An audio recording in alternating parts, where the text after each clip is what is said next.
Before we get to today's episode, I want to tell you about one of the great sponsors of the Five on the Floor podcast and the 5 Reasons Sports Network. That is AutoNation. If you're looking to buy or sell a vehicle, AutoNation is where you want to go. They're the largest auto retailer from coast to coast, and their friendly and knowledgeable staff here in South Florida will help you save big on a huge selection of new cars, trucks, and SUVs. Toyota, Honda, Chevrolet, Mercedes-Benz, and much more. And if you're looking to buy pre-owned, shop AutoNation's huge selection of one-price pre-owned vehicles. They're all clearly marked with one price, their lowest price guaranteed. Or if you're looking to get rid of that old car, turn it into cash today, get a top dollar offer, and check the very same day. They will buy your car with no purchase necessary. Is your check engine light on? Right now, get the services you need at low AutoNation prices, oil changes, tires, batteries, and more, all for less. Call or visit AutoNation.com to schedule an appointment today.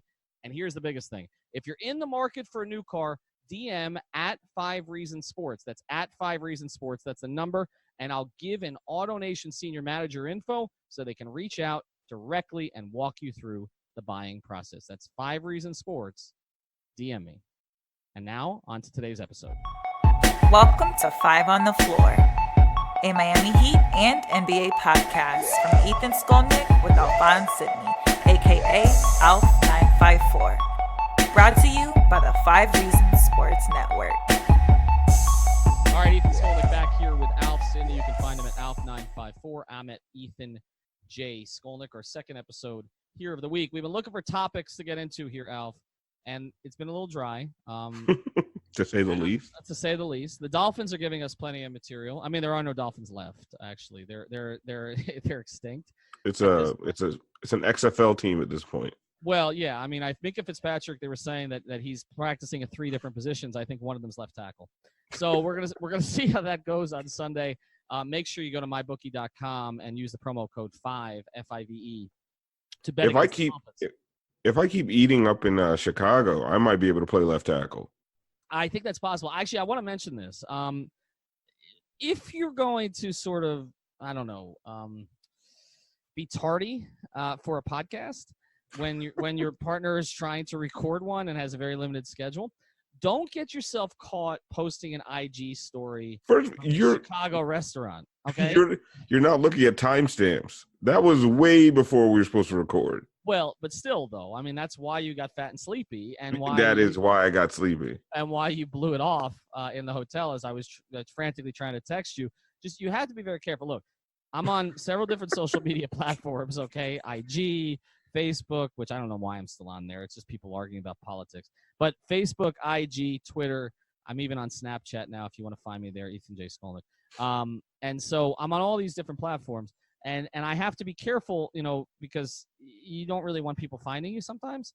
And so I take great care to avoid that. And then I sort of use every platform completely differently, right? Like it's totally different. I'm like 4 different personalities on there.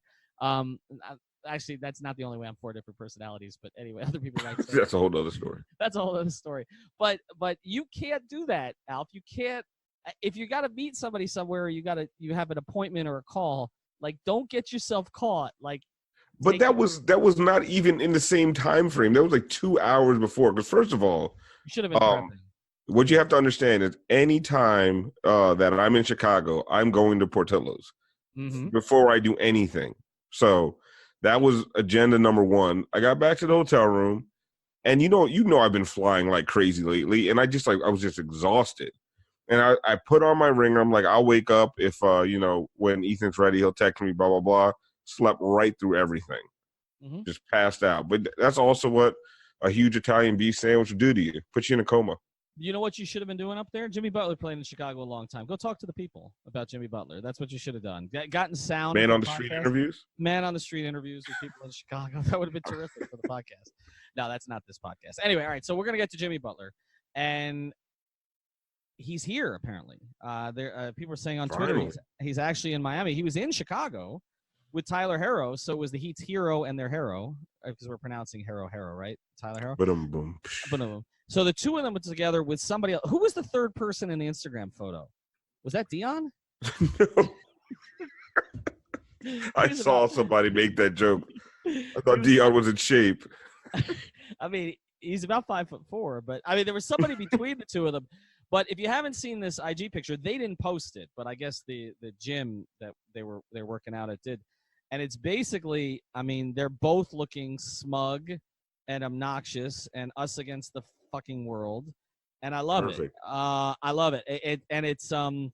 It's Butler and Herro. And I honestly, if you were to ask Heat fans, which two guys would you want to see working out together right now?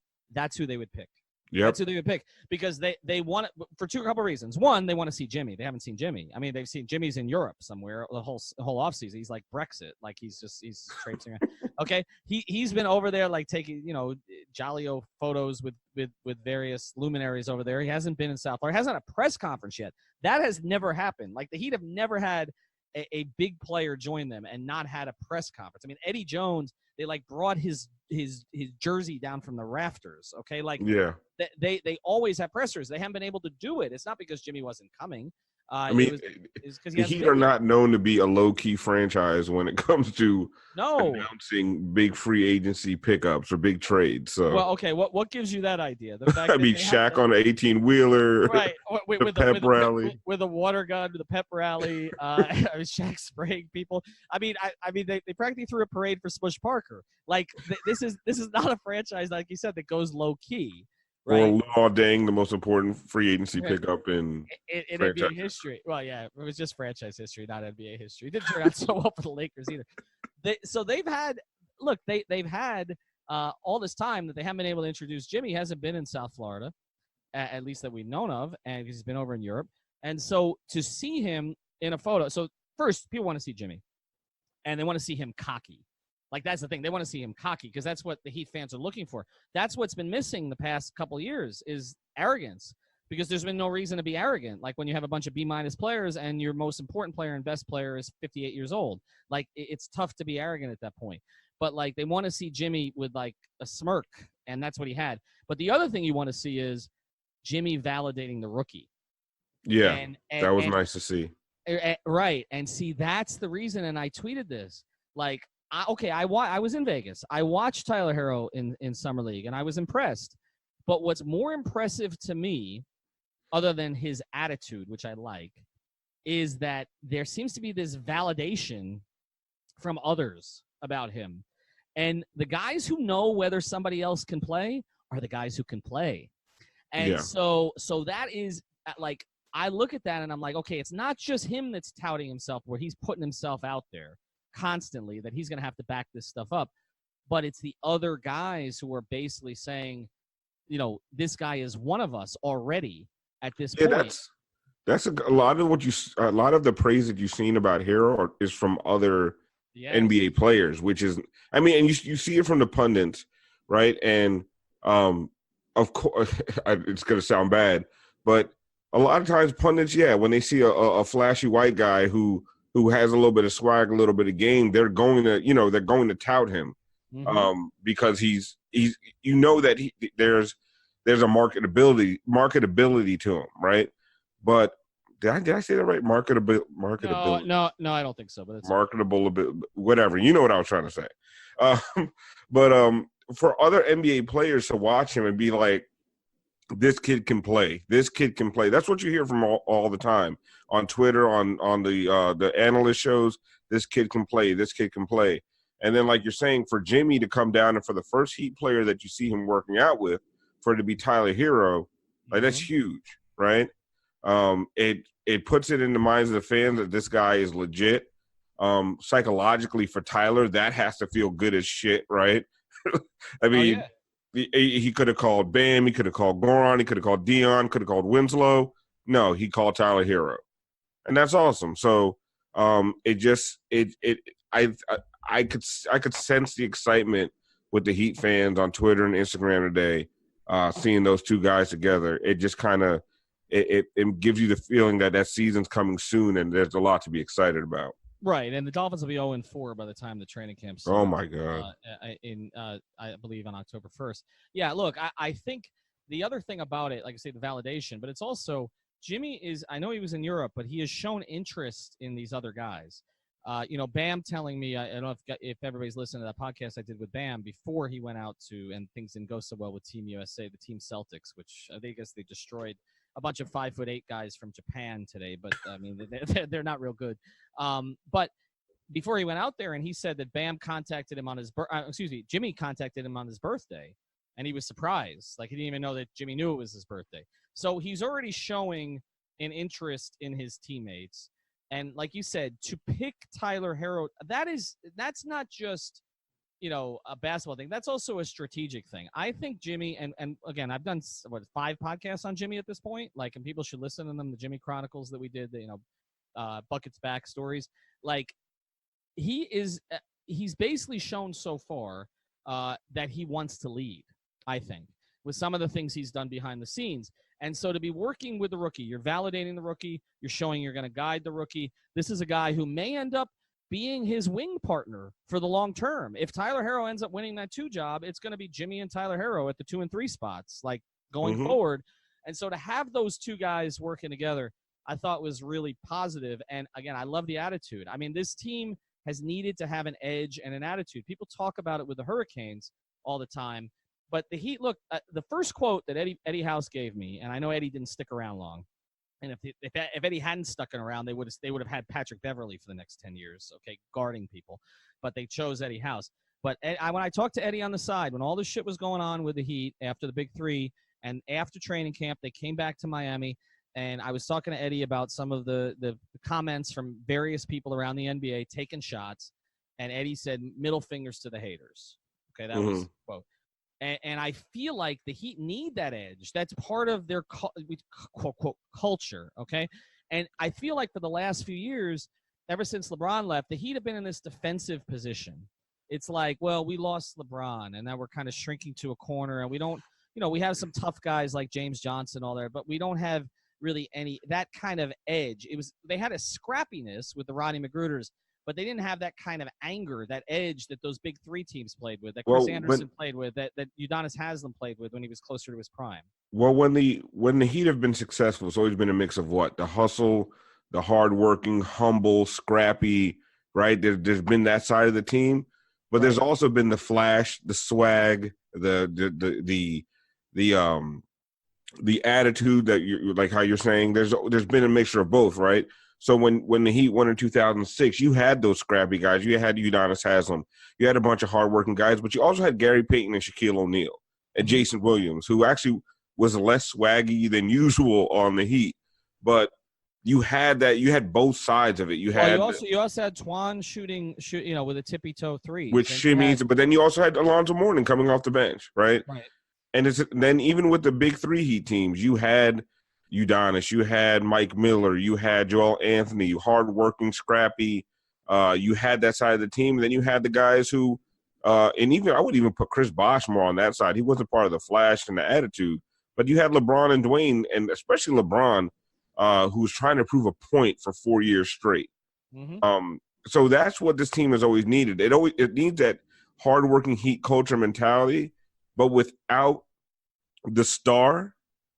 Without the arrogance, without the attitude, without that superstar mentality, it just doesn't all fit. You're going to be a middling 40-win team with just Heat culture. Now you add star power to Heat culture, and that's when you start to build a winning championship team. Well, you need that look that LeBron had in Boston that night, and there's just nobody on this team, and that edge that Dwayne would have when Danilo Gallinari made him bleed his own blood, right? Like that. Nobody makes me bleed my own blood. Right. I mean, you've needed that, and you need Udonis, but Udonis is not on the floor anymore. And so I just think to have this kind of attitude that Jimmy brings and that Herro brings, and there's no question, because one of the first things you and I were at the press conference when they drafted Herro, and one of the first things that Pat said was that he never had a guy who wanted to be a Heat player more than this guy. Like from the very beginning, Tyler Herro has bought into this thing, like from the beginning, and that matters. I think it matters to have guys who want to be somewhere. I mean, look again what the Dolphins are dealing with, where nobody wants to be there, and Clowney says, "Don't trade me there," right? Like you have to be an organization that people want to be there. And Tyler Herro from the beginning has had this chip on his shoulder, and I feel like a lot of these guys on this team, if you go through them one by one, think about it. Jimmy's got a chip on his shoulder because basically, if you listen to what Keith Pompey said, they offered him an extension. They would have done it during the season, but they didn't really want to do it after the season, right? And So, and Philly's, all over his case right now. We've talked about Dion and also about, we've talked about Dion and also about JJ, and there should be definitely a chip on the sholdder from them, right? You've got, I'd be shocked if those guys don't come in trying to prove something this year. Well, and Goran Dragic. Disappointed. Goran Dragic just had his one injury-plagued season of his career, right? And everybody has traded him all off season. And Goran, as nice a guy as he is, he plays with edge. He's always played with edge. So now he's going to play with more of it. Bam Adebayo just got cut from this USA team. Justice Winslow, everybody's been telling him he's bustus for a while, right? Like he wasn't going to amount to much more. And now he has a chance to amount to much more than that. Derek Jones Jr. was cut by the freaking Suns, okay? I mean, seriously, okay? Kelly Olynyk was traded 6 times this offseason. So, I mean, you've got a bunch of guys like what I said today and why I am so bullish on this group, and I am, me, I was not bullish the last 2 years, okay? So everybody calling me a homer. You don't just do it willingly. Here's why, okay? You give this coaching staff and this organization an uncluttered roster with a bunch of hungry guys and some star power at the top, they're going to win 48-plus games. That's how I feel. I think that they've cleaned out the clutter. They've cleaned out the pouting. We all know who that was, right? Mm-hmm. They've brought in a star. They've done it on the cheap. They lost one guy who everybody liked, okay, in Josh Richardson, but who was not deemed essential to the future. They've done all of these things. They've cleaned out the rotation so it makes sense, and they brought in guys that have edge. And so, I mean, even Myers Leonard, he was bitching about the traffic today in Miami. Get used to that. he was complaining about. But how him and his wife have just completely embraced Miami. Yeah, they love it. Except Myers Leonard's complaining, and sorry, Myers is never going to get better.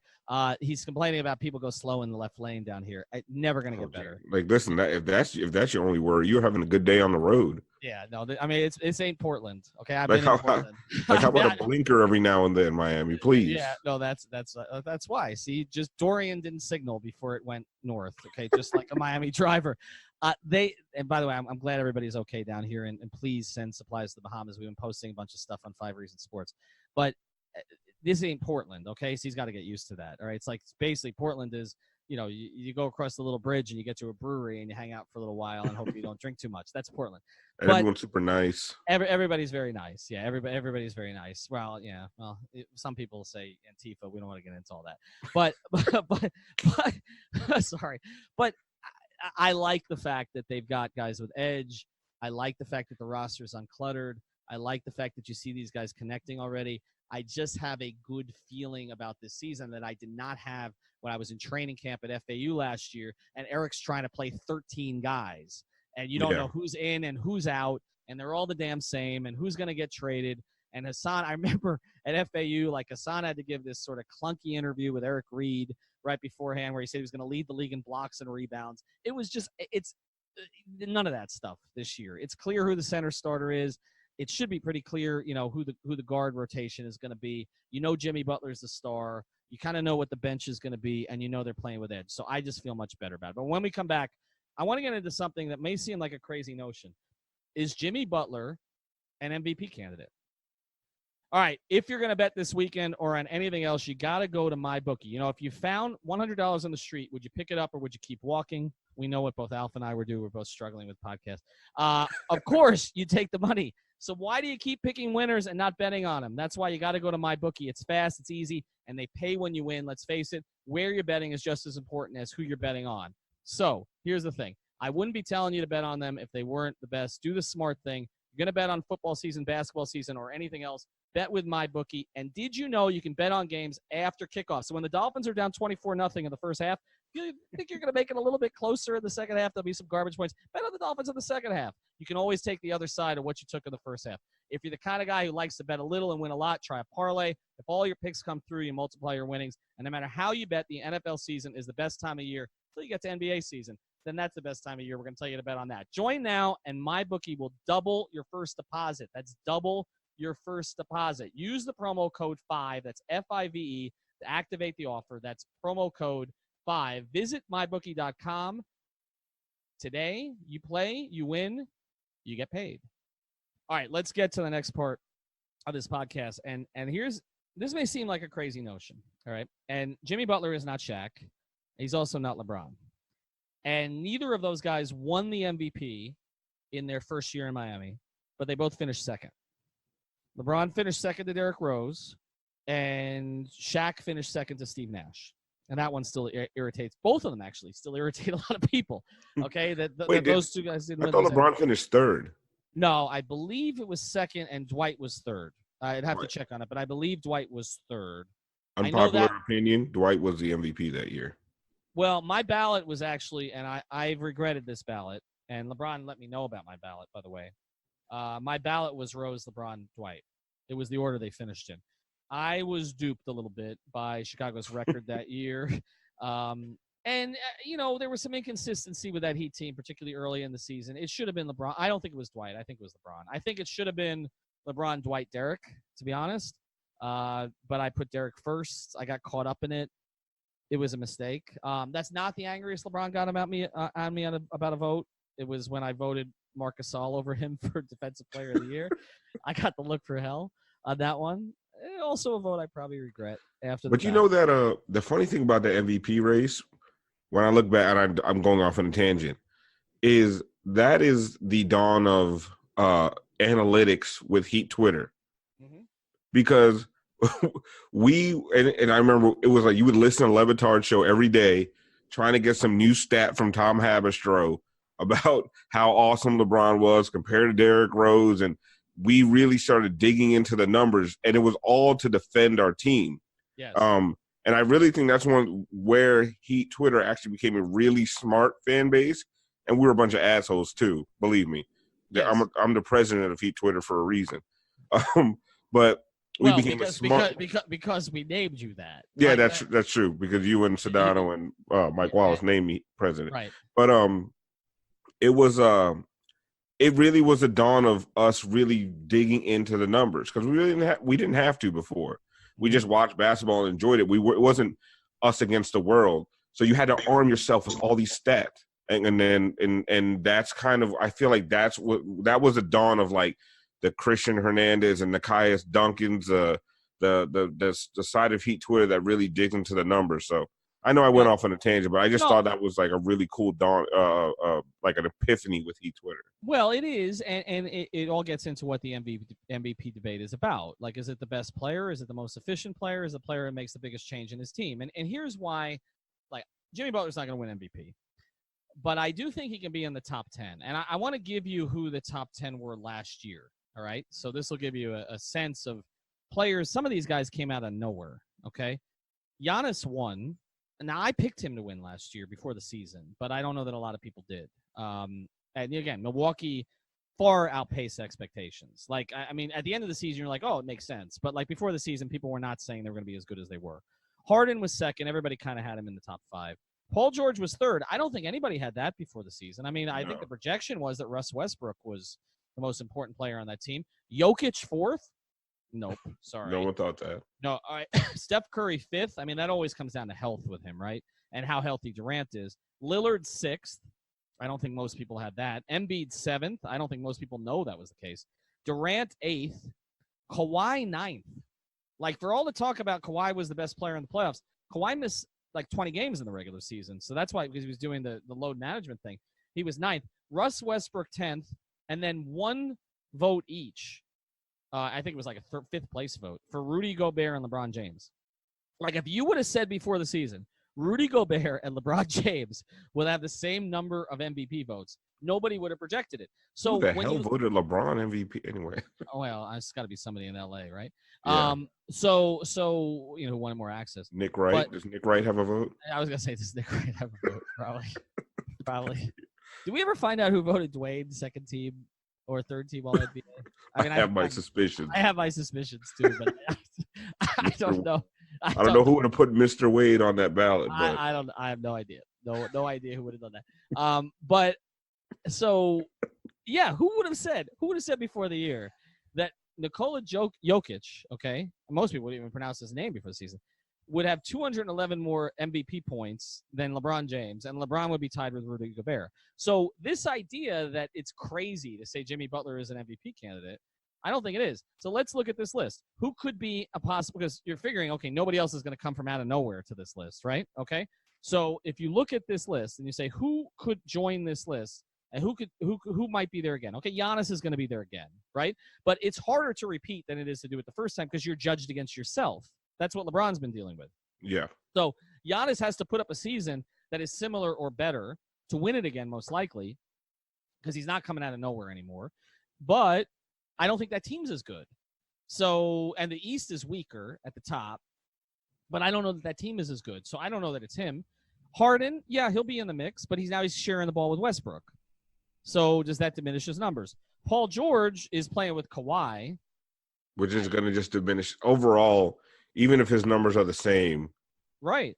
It's going to be harder for, like you said, because he's not sneaking up on anybody this year.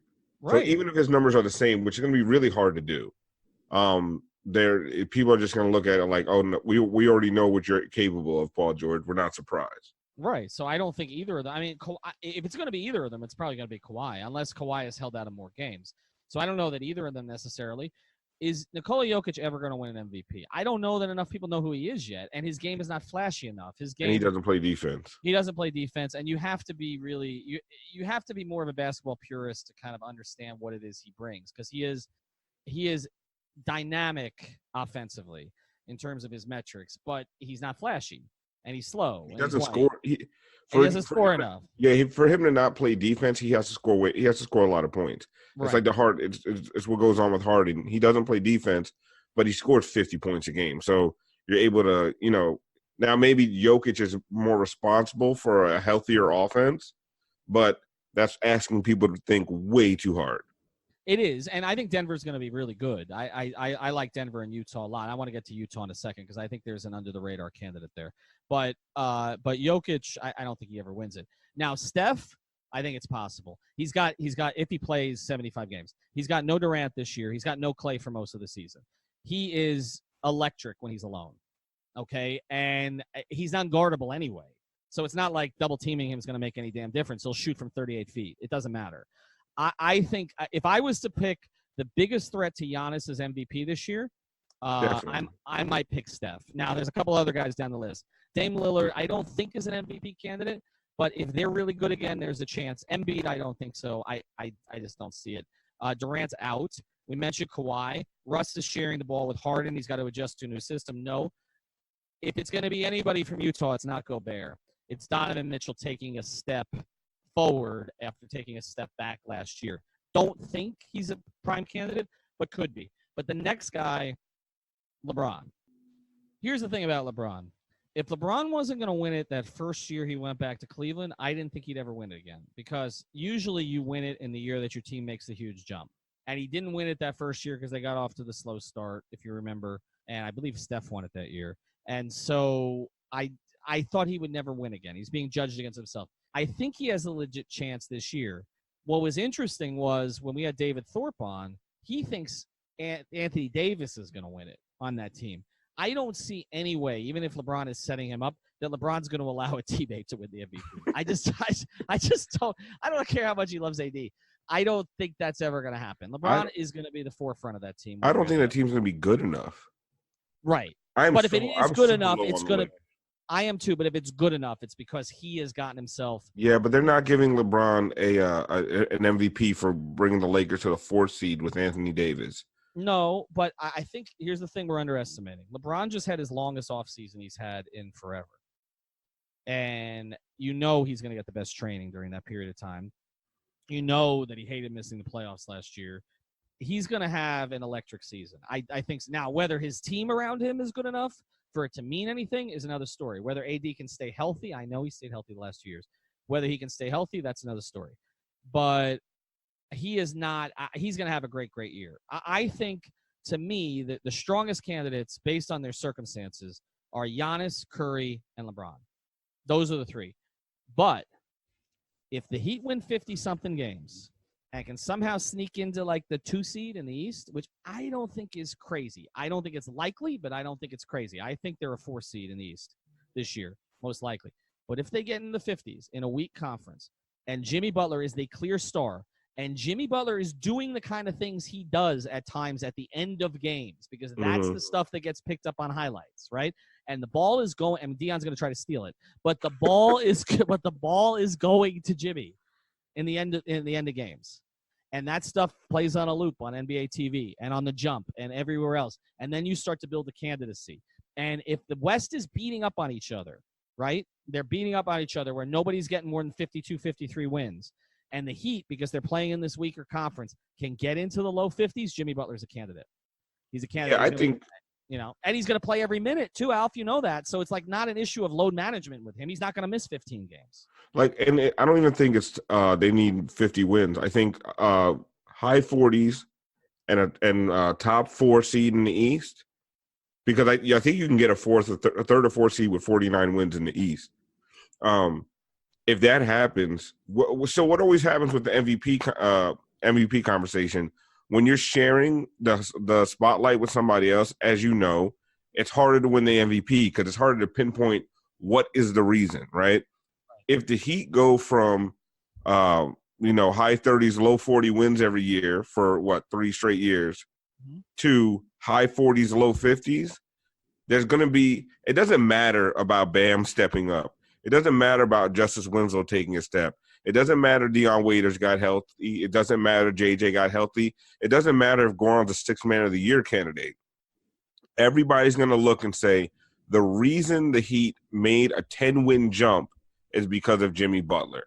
And if you are the reason a team makes a 10-win jump, and like you said, there's a bunch of highlights on ESPN and NBA TV of you hitting game winners, locking up other guys defensively, just turning basically a middling, pretty bad offense into a decent offense, that is going to – that would be a top 5, top 3 finish for him, I believe. Right, and here's the other thing about it, is that he's generally been perceived to be the 3rd best two-way wing in the league over the past few years, right? Let's say 4th if you're going to include LeBron as that, but it's LeBron's in a separate category and he doesn't defend. So you're talking about Kawhi, Paul George, right? And Jimmy. Kawhi, Paul George, and Jimmy. Like those are the 3 guys that get grouped the most. None of them were picked in the top 9. None of them were supposed to become exactly what they became. Right? Jimmy was 30th, Kawhi was 15th, Paul George was 10th. Like nobody thought this when they were drafted that they were going to become these elite wings. Again, I put LeBron into a separate category. Clay's more of a straight 2. So these are the 3 wings that we talk about. 2 of them are playing on the same team. 2 of them are sharing shots with each other. 2 of them are going to have to share the spotlight. 2 of them are in the West, where as good as the Clippers are going to be, I don't know that they get past 55 wins. Jimmy's in the East. Jimmy's by himself on his team as far as being a legit star, as you mentioned. Jimmy's going to get the ball at the end of games, whereas Paul George and Kawhi are going to be sharing it. Yes, Kawhi and Paul George are going to be on TV a hell of a lot more, so that matters. But I don't know that it matters so much when, again, the highlight shows are showing what's going to happen at the end of games. I think he's a legit candidate. I really do. I think, people say, oh, he's biased. No, that's what they got him to be. And he's also now going to be working, in my opinion, with the best coach he's ever worked with. And it's not just a bias. It's not about a Heat thing. It's about a lack of top tier talent on the Heat thing, right? Right. Where you can still see the Heat being a good team with a high win total. And when the fact that there's a new superstar on the team, it's not about being a homer. It's not about being biased. It's common sense, right? It's the easy choice. Who made the biggest impact on the team? You don't have to go into analytics. You don't have to go dig into the numbers. You just look non-playoff team, playoff team. What changed? Jimmy Butler. All right, you're not going to give it to Myers Leonard or Tyler Herro. So if the Heat make a significant jump, you have to look at why. And once you look at why, you have to start talking about an MVP candidate. Yeah, I think he's going to be in the mix. So I'm calling it now, top 10. As long as he stays healthy, he's top 10. All right, we'll get to our last part here. Alf's going to give a little commentary here at the end. I'm not even going to get into it. I'm just going to let him do it. But here's the thing you need to do this weekend. We're coming up on the weekend. Magic City Casino. You got to check out the High. That's J-A-I. It's not H-I-G-H. That's for Ballscast. The High, J-A-I at Magic City. Been going on all summer, putting a brand new spin on a classic Miami experience featuring unbeatable drink specials, a live DJ, indoor lawn game area, and, of course, live highlight, which is a very Miami sport, and so much more. It's a lot of fun. They got a bunch of players, former players are out there playing highlight. You might see some former Dolphins out there, too, because apparently none of them can get jobs. The High is going to be Miami's newest hotspot on Friday and Saturday nights. No, you're going to see former highlight players playing for the Dolphins. The Dolphins, right. As long as they get used. What is it? The Pelot? No, the Pelot. What is – the Bellin. I can never pronounce the damn thing. All right. Anyway, live the high life, JAI, the High Life. Go check it out. It's right in Miami. It's right here. It's like Alf and I went there the other day. We're going to go back. You tell everybody, not only did I get a beer, I got some M&Ms. That's a great combination. So go get a beer, get some M&Ms. They've got Swedish fish, too. I mean, they got everything. Go check out the High at Magic City Casino. All right, last part. I'm going to step out of the way here for you. What are you pissed about now on social media? I'm not pissed. It's just, listen, part of the reason I'm on this podcast is because I'm very in touch with Heat fans, especially on Twitter. And I'm just kind of fed up with the idea of that every time any name becomes mentioned, Heat fans scramble to try to come up with some trade prospect, not discounting basketball fit, discounting doesn't even make sense, discounting would either team even do the trade. It's ridiculous. And then now you have all these little fan accounts with 55 followers who say they have sources just to gain clout, and then they come up with these ridiculous trade rumors, and then we have to talk about them. And it's annoying because I don't want to talk about them. But look at it. I'm doing it right now on this podcast. So the latest one is somebody came out. I'm not even going to give their @ I'm not going to give the account name. I'm not going to even give them the credit, the shine, any of that. They came out with that they're hearing that there's rumors that the Heat want to trade Justice Winslow and Kelly Olynyk for DeMar DeRozan. Okay. In what world do DeMar DeRozan and Jimmy Butler fit next to each other? Like we discussed this the other day on the podcast. They are redundant skill sets, and Jimmy Butler's better. You do not want the idea. What's that? Do you think it's possible we gave somebody the idea? I'm thinking that's where it came from somewhere. I don't know. I don't understand what it actually I know where it came. It came out of somebody's ass because it doesn't make any sense. Because if you're doing any kind of basketball analysis, you want to put shooters around Jimmy.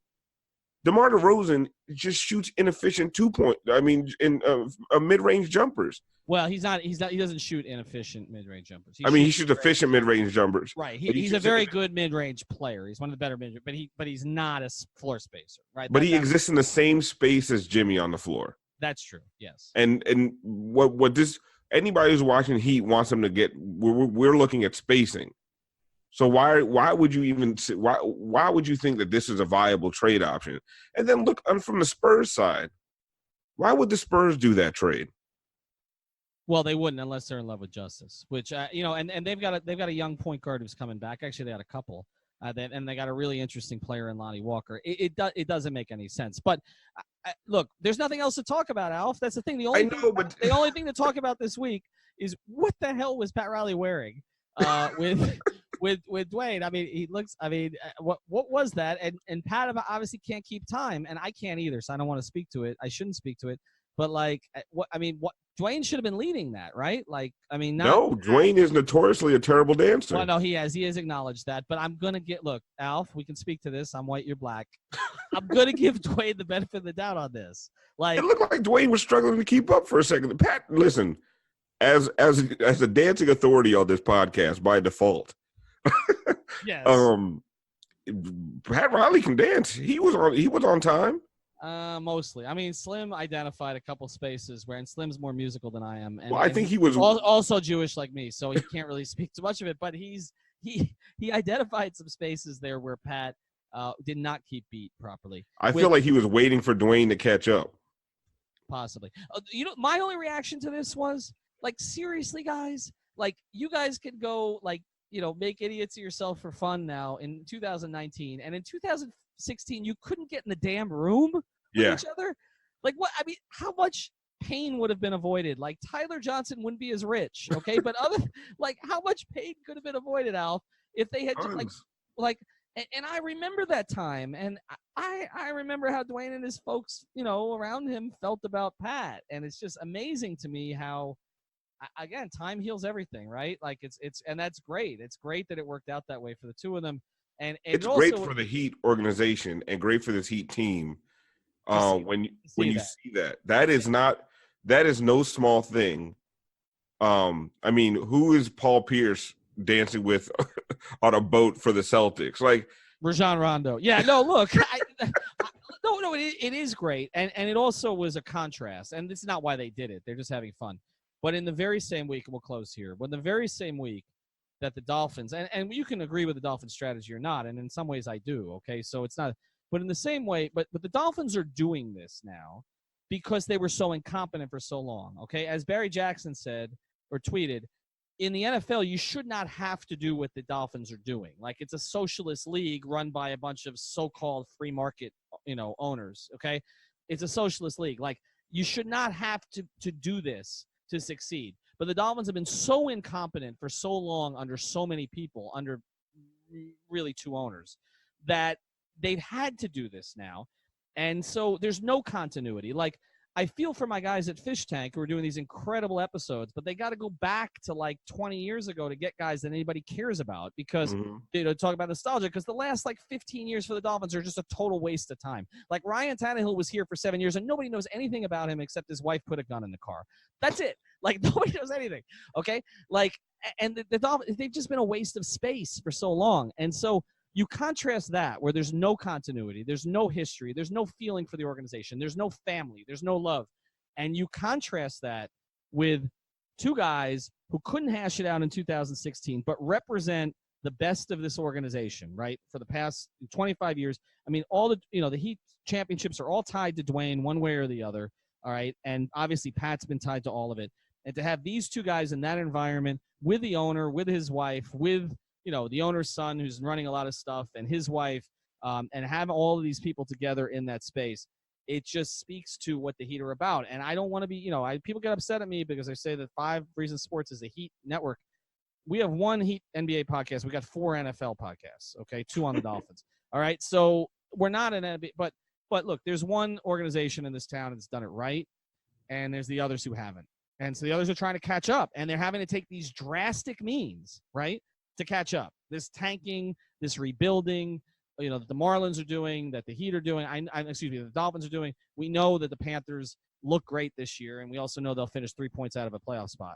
And you don't trust them to complete these, I hate to use the word, but the processes that they started. You don't trust them to do anything with any draft picks, any free. I mean, how many big free agents have the Dolphins signed? They've signed a bunch of them. I mean, yeah, but they never work out. Mike Wallace, Brandon Marshall, Carlos Anthony, and Dominican Sue. I mean, they turn out to be pretty good players here, but there's nothing. And part of it is the NFL. It's harder to stay someplace for a long time in the NFL. But part of it is there's no thread that ties anybody in the Dolphins together since sort of their last remnants of the Jimmy Johnson, Dave Wanstead teams. Since the last remnants of JT and Zach and Pat and Sam and Timbo. Like, okay, yes. But we're talking now 15 years since most of those guys retired. Like, and there's nothing to show for it. There's nothing. I mean, who's bringing Brian Hartline back? Like, I can't believe I keep thinking of these guys off the top of my head. Like, Devon Best has had some issues, but like, you know what I mean? Like, who's bringing these guys? I don't even remember who's played tight end since Randy McMichael. I have no idea. Cameron had a concussion in his second game. I don't remember. The Heat is a totally different story. There's a thread that connects everybody.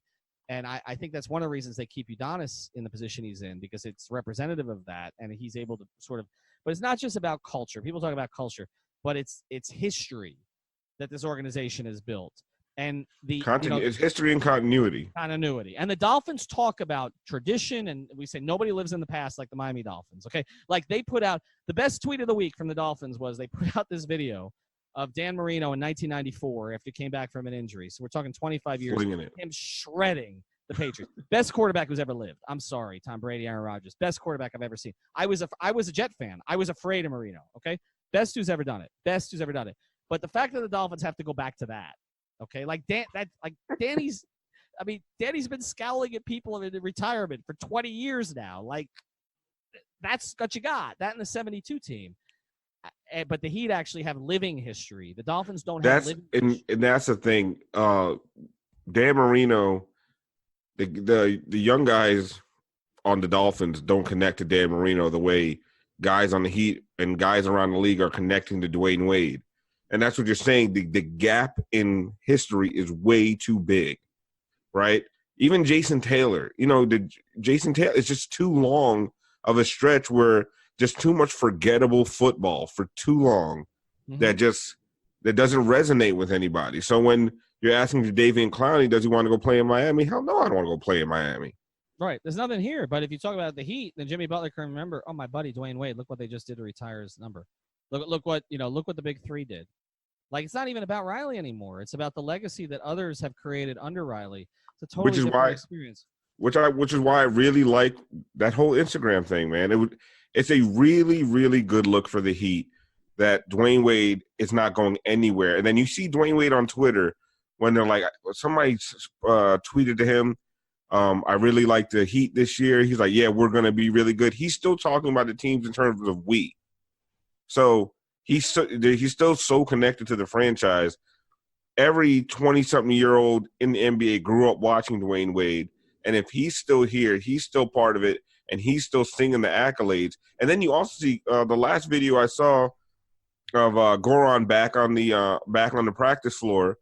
Chris Bosh is out there chucking it up with Spo. Like, it's such a different look. Like, what former Marlin greats are hanging around? Conine. I guess they always right. Mr. Marlin. They always try to have Conine.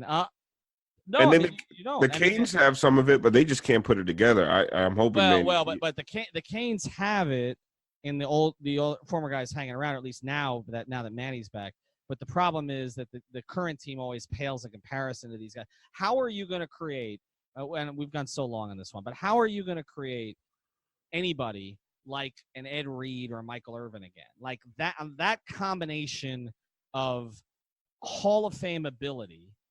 I know Ed Reed was a 3-star guy, but like Hall of Fame ability and that kind of passion for the program, that kind of motivational expertise, okay, of those two guys and a Ray Lewis. How are you ever going to create that again? Like, how do you find another Michael Irvin is like 68 years old, okay, and he's like top of his lungs, and then like the next day he's on.